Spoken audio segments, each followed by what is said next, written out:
Mga kapatrol, dahil sa continued progress ni Kai Sotto sa kanyang laro at sa pagpapalaki ng kanyang katawan, ay merong napakaraming mga possibilities na pwedeng mangyayari sa kanyang basketball career. At isa na rito, ang posibleng paglalaro ni Kai sa NBA this year. At sa mga nagsasabing, imposibleng mangyayari na makapasok siya sa NBA, ay siguro we have to give Kai Sotto a chance. Take note mga kapatrol, ginagawa niya ang lahat sa abot ng kanyang makakaya na makumbinsi ang mga NBA teams na karapat-dapat siyang mabigyan ng isang guaranteed NBA contract. Kaya mga kapatrol, nakikita natin ang lahat ng mga ginagawa ni Kai upang mag-improve ang kanyang paglalaro simula sa kanyang skills training hanggang sa pagpapalaki ng kanyang katawan. At dahil dito mga kapatrol ay hindi lang tayo ang nakakakita sa malaking improvement ni Kai, kundi pati ang NBA ay aware na rin sa napakalaking pagbabago sa kanyang laro. Very evident kasi ang maturity ni Kai na siguradong alam na rin ito ng mga NBA teams. Very advanced na kasi ang scouting ng bawat NBA team ngayon, kaya kahit na sa Japan B-League naglalaro si Kai, ay madali pa rin nila itong ma-track dahil sa advancement ng technology. And in all honesty, ay mas malapit-lapit na ngayon si Kai sa NBA mga kapatrol compared last year, primarily because of his very impressive performance sa Japan B-League. At ito ang nakapagbigay sa atin ng malaking tiwala na this year ay magagawa na ni Kai ang wala pa ni isang homegrown Pinoy na nakakagawa.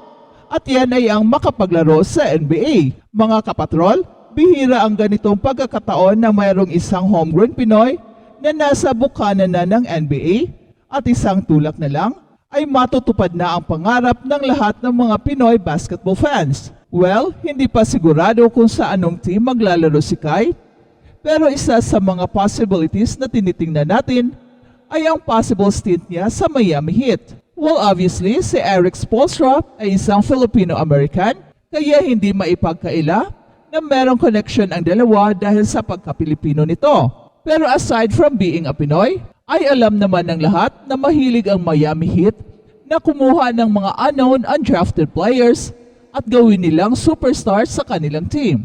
Kaya mga kapatrol, ay hindi malayong ipapatawag ng Miami Heat si Kai para sa isang minicamp o isang workout.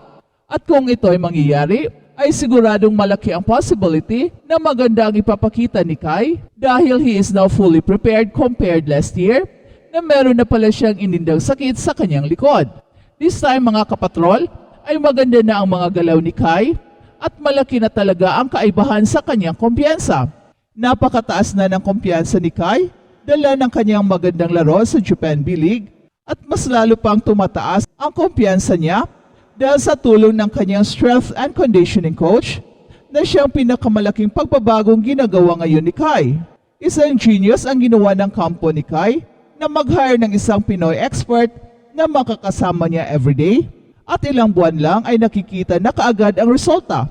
Kai Sotto is now a new player at siguradong pagbalik niya sa NBA minicamps ay ibang Kai Sotto na ang kanilang makikita. And I am sure nagugulatin ni Kai ang buong mundo. 河村からの取った、ショットかわしてからのショット太田の落とすもう一度ダンク At balitang NBA naman, Victor Wembanyama at Chet Holmgren headlines sa 2023-24 NBA All-Rookie Team. Pinarangalan ng NBA ang mga pinakamahusay na first-year stars mula sa 2023-24 season. Kung saan nangunguna rito sina Victor Wembanyama ng San Antonio Spurs at Chet Holmgren ng Oklahoma City Thunder sa All-Rookie Team. At narito ang list ng first and second teams. Para sa 2023-24, Kia NBA All-Rookie First Team, Chet Holmgren of Oklahoma City Thunder, Jaime Jaquez Jr. of Miami Heat, Brandon Miller of Charlotte Hornets, Brandon Podziemski of Golden State Warriors, Victor Wembanyama of San Antonio Spurs. At ang 2023-24, Kia NBA All-Rookies second team naman, Keontae George of Utah Jazz, Gigi Jackson II of Memphis Grizzlies, Derek Lively II of Dallas Mavericks, Amen Thompson of Houston Rockets, Cason Wallace of Oklahoma City Thunder. Batay sa Rookie of the Year voting, 3 sa 5 pwesto sa first team ang natukoy na. Si Wembanyama ang naging unanimous winner, collecting all 99 first place votes. At si Chet Holmgren naman ang runner-up, kung saan lahat maliban sa isa sa mga botante ay inilagay siya sa ikalawang pwesto. Si Brandon Miller ng Charlotte Hornets ang sumunod sa pangatlo na may katulad na malaking bahagi ng votes. Si Victor Wembanyama ay ang pinaka-hype na rookie mula kay LeBron James noong 2003 at maaring lumampas pa siya sa mga expectations sa kanya. Ang San Antonio Spurs big man na si Wemby ay merong average na 21.4 points, 10.6 rebounds, and 3.9 assists while shooting 46.5% from the field at ang kanyang depensa ay nakakamangha rin considering na rookie pa ito. Si Wembanyama ay nanguna sa liga sa blocks na merong 3.6 bawat laro at pangalawa siya sa Defensive Player of the Year voting. Ang 22 na panalo ng San Antonio Spurs ay kapareho ng kanilang record noong 2023-24 kaya walang masyadong ipinakitang progreso ang kanyang kupunan sa kabuuan. Ngunit alam ng prangkesa na si Wembanyama ay isang tunay na pundasyon. At ang Oklahoma City Thunder ay nagkaroon din ng katulad na antas ng kumpiyansa sa kanilang long-term potential na si Chet Holmgren. Ang 22 years old na si Chet Holmgren ay na-sideline dahil sa foot injury sa kabuuan ng 2022-23 season at nang siya ay nag-debut, hindi mo mahahalata na hindi siya nakapaglaro ng isang buong season. Nag-average siya ng 16.5 points, 7.9 rebounds, 2.3 blocks, at ipinakita rin ng 7-footer ang kanyang range na tumama siya ng 1.6 3-pointers bawat laro sa 37% sa clip.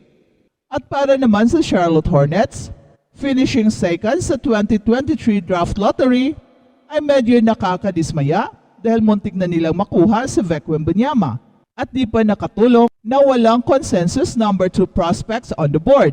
At akala ng iba na si Scoot Henderson ang kanilang pipiliin, pero iba ang kanilang plano at si Brandon Miller ang kanilang pinili. At base sa early output, ang Charlotte Hornets ay di nagsisi na si Brandon Miller ang kanilang pinili.